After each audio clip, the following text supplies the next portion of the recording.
अच्छा ठीक सर। हाँ बेटा, गोदान शब्द में कितने समास है बोलो? 2। पहला कौन सा है? गो बोले तो गाय, यानी गो का दान। तो यहां पे कौन सा निकलता है बोलो? कौन सा निकलता है? संबंधित तत्पुरुष समास। अगर हमें इसका विग्रह मुंशी प्रेमचंद द्वारा रचित उपन्यास करते हैं तो बताओ कौन सा निकलता है बोलो? बहुब्रीहि समास निकलता है। यहां तक समझ में आया नहीं आया बोलो? जो मैं पढ़ा रहा हूं सही पढ़ा रहा हूं? आ रहा है समझ? तो लिखो बेटा, विशेष डाल के लिखो, विशेष डाल के लिखो। यह आवश्यक नहीं है कि, यह आवश्यक नहीं है कि, यह आवश्यक नहीं है कि एक शब्द में, एक शब्द में एक ही समास होगा। यह आवश्यक नहीं है कि एक शब्द में एक ही समास होगा। यहां तक लिख लिया? समास तो शब्द के प्रयोग, समास तो शब्द के प्रयोग और विग्रह पर निर्भर करता है। समास तो शब्द के प्रयोग और विग्रह पर निर्भर करता है। समास तो शब्द के प्रयोग और विग्रह पर निर्भर करता है। प्रयोग के अनुसार ही, प्रयोग के अनुसार ही सामासिक पद का विग्रह करना चाहिए।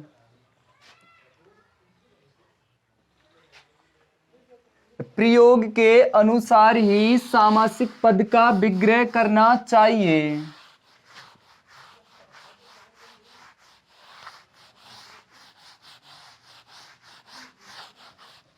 प्रयोग के अनुसार ही सामासिक पद का विग्रह करना चाहिए। जैसे, जैसे, जैसे पीतांबर शब्द का विग्रह, पीतांबर शब्द का विग्रह, पीतांबर शब्द का विग्रह, पीतांबर शब्द का विग्रह पीले हैं वस्त्र जिसके बह, पीले हैं वस्त्र जिसके बह, पीले हैं वस्त्र जिसके बह करते हैं तो, करते हैं तो बहुब्रीहि समास निकलता है। करते हैं तो बहुब्रीहि समास निकलता है। करते हैं तो बहुब्रीहि समास निकलता है। अगर इसका विग्रह पीत जो अंबर, पीत जो अंबर करते हैं, अगर इसका विग्रह पीत जो अंबर करते हैं तो, अगर इसका विग्रह पीत जो अंबर करते हैं तो कर्मधारय समास निकलता है। अगर इसका विग्रह पीत जो अंबर करते हैं तो कौन सा निकलता है बेटा? कर्मधारय समास निकलता है। इसके बाद में पहला डालो,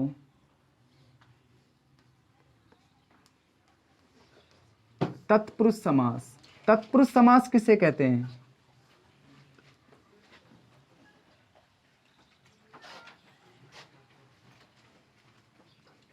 जिस शब्द का,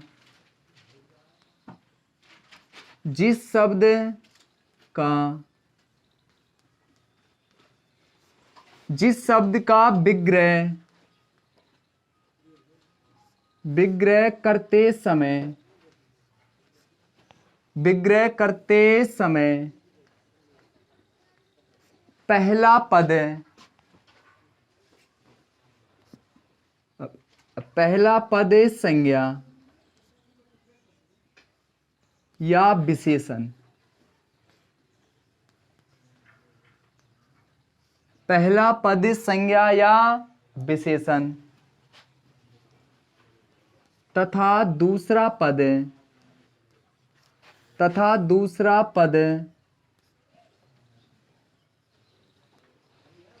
प्रधान और बीच में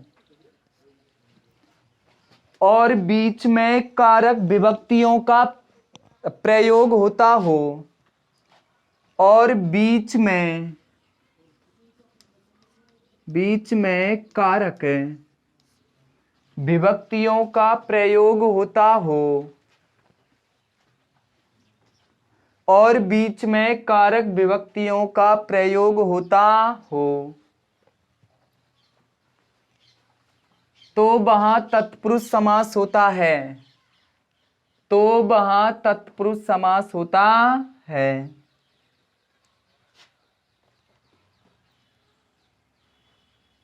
एक बार दोबारा से देख बेटा, जिस शब्द का विग्रह करते समय पहला पद क्या होना चाहिए बोलो, संज्ञा या विशेषण। पहला पद क्या होना चाहिए इन दोनों में से, चाहे तो संज्ञा शब्द हो चाहे विशेषण शब्द हो, और दूसरा पद क्या होना चाहिए, प्रधान, और बीच में किसका प्रयोग होता हो, कारक विभक्तियों का प्रयोग होता हो, तो वहां पे कौन सा समास होता है बोलो, तत्पुरुष समास होता है। ये बेटा विभक्ति किसे कहते हैं, यहां पे विभक्ति आई है, विभक्ति किसे कहते हैं, परिभाषा क्या होती है विभक्ति की, नहीं पता। देखो ये छोटी छोटी चीजें हैं, याद होनी चाहिए आपके। यानी विभक्ति कहते किसे हैं, कारक को प्रकट करने के लिए संज्ञा या सर्वनाम के साथ जो चिन्ह लगाया जाता है उसे क्या कहते हैं, विभक्ति। उसे क्या कहते हैं बेटा, विभक्ति। विभक्ति को कारक चिन्ह भी कहते हैं, चाहे तो आप कारक चिन्ह कह लो और चाहे क्या कह लो, विभक्ति, एक ही बात बेटा। लेकिन परिभाषा क्या कहती है, यानी कारक को प्रकट करने के लिए, क्या बोले, कारक को प्रकट करने के लिए संज्ञा या सर्वनाम के साथ जो चिन्ह लगाया जाता है उसे क्या कहते हैं, विभक्ति। जैसे मैं बोलूं, मोहन ने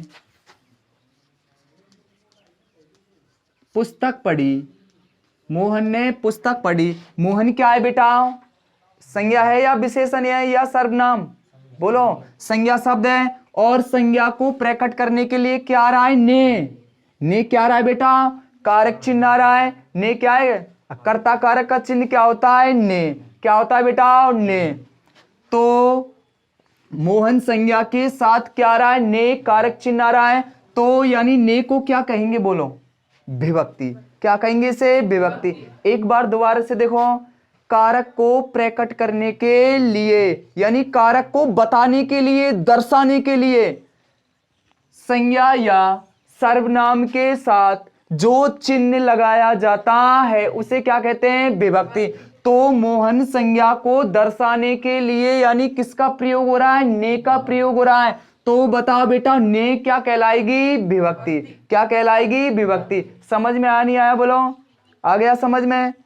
आगे देखो, तत्पुरुष समास की परिभाषा क्या कहती है, जिस समास का या जिस शब्द का विग्रह करते समय पहला पद क्या होना चाहिए, संज्ञा या विशेषण, दूसरा पद प्रधान, और बीच में कारक विभक्तियों का प्रयोग होता हो, तो वहां पे कौन सा समास होता है बोलो, तत्पुरुष समास होता है। कौन सा होता है बेटा, तत्पुरुष समास। जैसे गुणयुक्त, जैसे शब्द है गुणयुक्त, इसका विग्रह क्या होगा, गुण से, गुण या गुणों से, गुणों से गुणों से युक्त। पहला पद क्या है बेटा इसमें, यहां पे विशेषण। पहला पद क्या है बोलो, विशेषण। और बीच में क्या रहा है बोलो, कारक। बीच में क्या रहा है, कारक। और दूसरा पद क्या है इसमें बोलो, प्रधान। तो बताओ कौन सा समास हो जाएगा, तत्पुरुष। इसके बाद में अगला शब्द है सिकंदराबाद। सिकंदराबाद। अब इसका विग्रह करो। सिकंदर के द्वारा, सिकंदर के द्वारा आबाद। सिकंदर के द्वारा आबाद। बताओ यहां पे सिकंदर संज्ञा है या विशेषण बोलो, क्या है बेटा, संज्ञा। और बीच में क्या आ रहा है बोलो, बीच में क्या आ रहे हैं, कारक चिन्ह आ रहा है। और दूसरा पद क्या है बोलो, दूसरा पद क्या है, प्रधान। दोबारा से सुनो, परिभाषा क्या कहती है, जिस शब्द का विग्रह करते समय, क्या बोल बेटा, जिस शब्द का विग्रह करते समय पहला पद क्या होना चाहिए, संज्ञा या विशेषण। पहला पद क्या होना चाहिए बोलो, संज्ञा या विशेषण। और दूसरा पद क्या होना चाहिए, प्रधान। दूसरा पद क्या हो बेटा, प्रधान। और बीच में कारक विभक्तियों का प्रयोग होता हो तो वहां पे कौन सा समास होता है, तत्पुरुष समास होता है। जैसे हमारा पहला शब्द है गुणयुक्त है, इसका विग्रह क्या होगा बेटा, गुणों से युक्त है। तो अब बताओ इसमें जो पहला शब्द है वो विशेषण आ रहा है। पहला शब्द क्या आ रहा है बेटा, विशेषण। यानी संज्ञा या विशेषण में से एक होना चाहिए। किस में से एक होना चाहिए, संज्ञा या विशेषण में से एक होना चाहिए। तो यहाँ पे पहला शब्द क्या आ रहा है, विशेषण आ रहा है। जैसी परिभाषा कह रही है वैसा ही क्या कह रहा है बेटा, उदाहरण कह रहा है। तो पहला शब्द क्या आ गया, विशेषण। और बीच में क्या आ गया, कारक चिन्ह आ गया। कारक चिन्ह आ रहा है बीच में से, यानी करण कारक का चिन्ह क्या होता है, से के द्वारा। क्या होता है बेटा इसका चिन्ह, करण कारक का चिन्ह क्या होता है, से के द्वारा साधन। क्या होता है बोलो, से के द्वारा साधन। तो बीच में क्या आ रहा है, कारक चिन्ह आ रहा है से। और यहाँ पे जो ये दूसरा पद है, क्या बेटा, दूसरा पद प्रधान है कि नहीं बोलो, मुख्य है इसमें। तो बताओ कौन सा समास हो जाएगा बोलो, तत्पुरुष समास हो जाएगा। कौन सा हो जाएगा बेटा, तत्पुरुष समास। इसके बाद में अगला उदाहरण है हमारा सिकंदराबाद। कौन सा बेटा, सिकंदराबाद। सिकंदराबाद शब्द का क्या करेंगे बेटा, समास विग्रह करेंगे तो क्या होगा बताओ, सिकंदर के द्वारा आबाद। विग्रह क्या होता है बेटा इसका, सिकंदर के द्वारा आबाद। तो बताओ सिकंदर क्या है यहाँ पे, संज्ञा है या विशेषण है, अरे किसी व्यक्ति विशेष का नाम है। तो बताओ सिकंदर क्या हो गई यहाँ पे, संज्ञा। और बीच में क्या आ रहे हैं बोलो, कारक चिन्ह आ रहे हैं। के द्वारा कौन से कारक का चिन्ह है बोलो, से के द्वारा करण कारक। तो बीच में कारक चिन्ह आ गए। और इसके बाद में दूसरा पद क्या है बेटा, प्रधान है या मुख्य है। तो बताओ कौन सा समास हो जाएगा, तत्पुरुषे समास। आबाद का अर्थ होता है बसाया हुआ। आबाद का अर्थ क्या होता है बोलो, बसाया हुआ। समझ गए यहां तक, आबाद का अर्थ क्या होता है, बसाया हुआ। ऐसा कहा जाता है कि जो सिकंदराबाद शहर है वो किसने बसाया था, जो सिकंदराबाद शहर है वो किसने बसाया था बोलो, सिकंदर ने बसाया था। यहां तक समझ आया नहीं आया बोलो, कैसा आया बेटा, ईमानदारी से बताना, अच्छा आया समझ। तो बताओ समास का विलोम क्या होता है, समास का विलोम क्या होता है, व्यास। समास शब्द का शाब्दिक अर्थ क्या होता है, संक्षेप। संक्षेप बोले तो छोटा रूप। सम प्लस आज अर्थात समीपे बैठना तथा कम से कम शब्दों में अधिक से अधिक भाव प्रकट करना।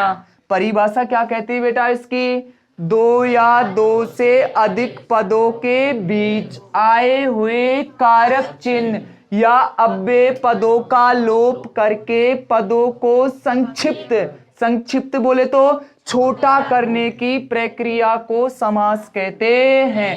दूसरी परिभाषा क्या कहती है इसकी? कि दो या दो से अधिक पदों के मेल को क्या कहते हैं? समास। दो या दो से अधिक पदों के मेल को क्या कहते हैं बेटा? समास। जैसे रसोई घर है, क्या है बेटा? रसोई घर, रसोई घर या परीक्षा भवन, परीक्षा भवन। उतारो मत बेटा, आप इनको मत उतारो, समझा रहा हूं। जैसे रसोई घर, यहां पे देखो दो या दो से अधिक पदों के मेल को क्या कहते हैं? समास। रसोई और घर अलग अलग पद है बेटा। कितने पद हो गए? दो। कितने पद हो गए वो तो बोलो? दो पद हो गए। यानी रसोई और घर यहाँ पे कितने पद हो गए? दो पद हो गए। तो परिभाषा सही कहती है दो या दो से अधिक पदों के मेल को क्या कहते हैं? समास।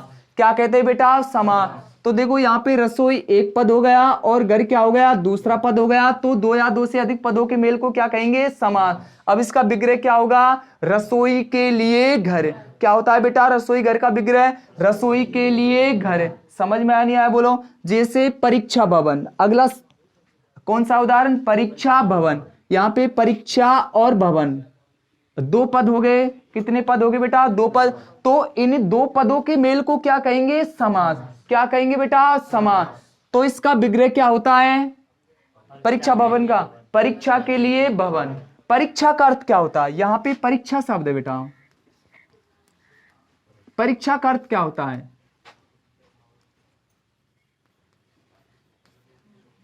इम्तिहान।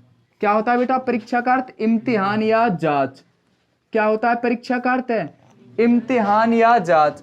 अगर मैं इसको इस प्रकार लिखता हूं, रे में छोटी की मात्रा, अगर यहां परीक्षा में रे में छोटी ई की मात्रा आ जाती है, तो अब बताओ परीक्षा का अर्थ क्या होता है? क्या होता है? बता सकता है कोई बच्चा? परीक्षा का अर्थ यहां पे क्या होता है? कीचड़। क्या होता है बेटा? कीचड़। अब परीक्षा का अर्थ क्या हुआ बोलो? कीचड़। समझ गए? इस परीक्षा का अर्थ क्या होता है? इम्तिहान या जांच। और इस परीक्षा का अर्थ क्या होता है बेटा? कीचड़। इसका अर्थ क्या होता है बोलो? कीचड़। आगे देखो, समास के चार भेद होते हैं। समास के कितने भेद होते हैं? चार। जिस समास का पहला पद प्रधान होता है वहां पे कौन सा होता है बोलो? अव्ययीभाव समास। और जिस समास का उत्तर पद प्रधान होता है वहां पे कौन सा होता है? तत्पुरुष समास। और जिस समास के दोनों पद प्रधान होते हैं वहां पे कौन सा होता है? द्वंद्व समास। और जिस समास के दोनों पद अप्रधान होते हैं तो वहां पे कौन सा होता है? बहुब्रीहि समास। मैंने आपको विशेष में क्या लिखा है बेटा? कुछ विद्वानों ने कर्मधारय व द्विगु समास को तत्पुरुष समास का भेद न मानकर इसकी गणना या इनकी गिनती अलग से की है। इसलिए समास के चार भेद न होकर कितने होते बेटा? छह। कितने भेद होते हैं? छह। यानी दो और कौन कौन से? कर्मधारय और द्विगु समास। फिर मैंने आपको विशेष में एक बात और लिखाई थी कि यह आवश्यक नहीं है कि एक शब्द में एक ही समास होगा। समास तो शब्द के प्रयोग और विग्रह पर निर्भर करता है। प्रयोग के अनुसार ही सामासिक पद का क्या करना चाहिए बोलो? विग्रह करना चाहिए। जैसे मैंने आपको एक शब्द बोला था पीतांबर। पीतांबर शब्द के टुकड़े क्या होते हैं? पीत धने अंबर। पीत का अर्थ क्या होता है बेटा? पीला। और अंबर के कितने अर्थ होते हैं? दो, आकाश और वस्त्र। अगर हम पीतांबर शब्द का विग्रह पीले हैं वस्त्र जिसके बह करते हैं, क्या करते हैं बेटा? पीले हैं वस्त्र जिसके बह करते हैं, तो बताओ कौन सा समास निकलता? तीसरा अर्थ निकल रहा है यहाँ पे। कौन सा समास होता है बेटा बहुब्रीहि समास। अगर इसका विग्रह पीत जो अंबर करते हैं तो बताओ कौन सा निकलता है, बोलो कौन सा निकलता है? कर्मधारय समास निकलता है।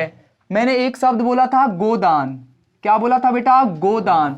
गोदान शब्द का विग्रह गो का दान, गो बोले तो गाय, यानी गो का दान करते हैं तो बताओ कौन सा समास निकलता है? तत्पुरुष समास। और तत्पुरुष का भी कौन सा भेद बेटा? संबंध तत्पुरुष से समास। अगर इसका हम विग्रह गोदान शब्द का विग्रह इस प्रकार करते हैं, मुंशी प्रेमचंद द्वारा रचित उपन्यास करते हैं, तो अब बताओ यहां पे तीसरा अर्थ निकल रहा है, तो बताओ कौन सा समास होता है? बहुब्रीहि समास। एक शब्द है जैसे तिरंगा, अगला कौन सा है? तिरंगा। तिरंगा शब्द का विग्रह तीन रंगों का समूह करते हैं, तो बताओ बेटा कौन सा समास निकलता है? द्विगु समास निकलता है। कौन सा निकलता है बोलो? द्विगु समास। अगर तिरंगा शब्द का विग्रह तीन रंगों का है जो वह करते हैं, तो बताओ कौन सा निकलता है? बहुब्रीहि समास निकलता है। तीन रंगों का क्या है बेटा? वो राष्ट्रीय ध्वज।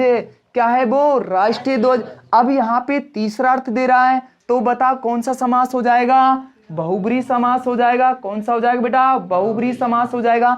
मैंने एक शब्द और बोला था आपको, चतुर्भुज। अगर मैं चतुर्भुज शब्द का विग्रह चार भुजाओं का समूह करता हूं, क्या करता बेटा? चार भुजाओं का समूह करता हूं, तो बताओ कौन सा समास निकलता है? द्विगु समास निकलता है। समूह या समाहार शब्द कौन से समास में आते हैं? द्विगु समास में आते हैं। चार भुजाओं का समूह करता हूं, तो बताओ कौन सा निकलता है? बोलो द्विगु समास। अगर मैं चतुर्भुज का विग्रह चार हैं भुजाएं जिसकी वह करता हूं, तो बताओ कौन सा निकलता है? बहुब्रीहि समास निकलता है। यहां तक समझ में आया नहीं आया बेटा? बोलो आ गया। इसके बाद में हमारा पहला समास कौन सा था? तत्पुरुष समास। परिभाषा क्या कहती है? जिस शब्द का विग्रह करते समय, जिस शब्द का विग्रह करते समय पहला पद संज्ञा या विशेषण, संज्ञा या विशेषण में से होना चाहिए। पहला पद क्या होना चाहिए बेटा? संज्ञा या विशेषण में से। तो पहला पद क्या होना चाहिए? संज्ञा या विशेषण। और दूसरा पद क्या हो? प्रधान। दूसरा पद क्या हो बेटा? प्रधान। और बीच में कारक विभक्तियों का प्रयोग होता हो। बीच में किसका प्रयोग होता हो? कारक विभक्तियों का प्रयोग होता हो, तो वहां तत्पुरुष समास होता है। कौन सा होता है बेटा? तत्पुरुष समास होता है। जैसे हमारा पहला उदाहरण है गुणयुक्त। पहला शब्द कौन सा है बेटा? गुणयुक्त। इसका विग्रह क्या होगा? गुणों से युक्त। अब बताओ यहां पे पहला पद क्या है बेटा? यहां पे गुणों क्या हो जाएगा? विशेषण। यानी पहला पद क्या है बेटा? विशेषण। जैसा परिभाषा कह रही है वैसा ही क्या कह रहा है बेटा? उदाहरण कह रहा है। तो पहला पद क्या है? यहाँ पे विशेषण। और बीच में किन का प्रयोग हो रहा है? कारक विभक्तियों का प्रयोग हो रहा है। बीच में किन का प्रयोग हो रहा है? बोलो कारक विभक्तियों का प्रयोग हो रहा है। और दूसरा पद क्या है बेटा? प्रधान है। तो समास कौन सा हो जाएगा? बोलो समास कौन सा हो जाएगा? तत्पुरुष समास हो जाएगा। इसके बाद में अगला उदाहरण है सिकंदराबाद। अगला कौन सा है बेटा? सिकंदराबाद। सिकंदराबाद शब्द का क्या होगा बेटा? विग्रह सिकंदर के द्वारा आबाद। इसका विग्रह क्या होगा? बोलो सिकंदर के द्वारा आबाद। तो यहाँ पे जो पहला शब्द है सिकंदर किसी व्यक्ति विशेष का नाम है, तो बताओ सिकंदर बेटा संज्ञा है या विशेषण? संज्ञा शब्द है। तो बताओ पहला शब्द क्या आ गया हमारे यहाँ पे? संज्ञा। और के द्वारा बीच में किन का प्रयोग हो रहा है? बोलो कारक चिन्हों का प्रयोग हो रहा है, कारक विभक्तियों का प्रयोग हो रहा है। और दूसरा आबाद शब्द क्या है? यहाँ पे प्रधान है, मुख्य है। तो बताओ कौन सा समास हो गया यहाँ पे?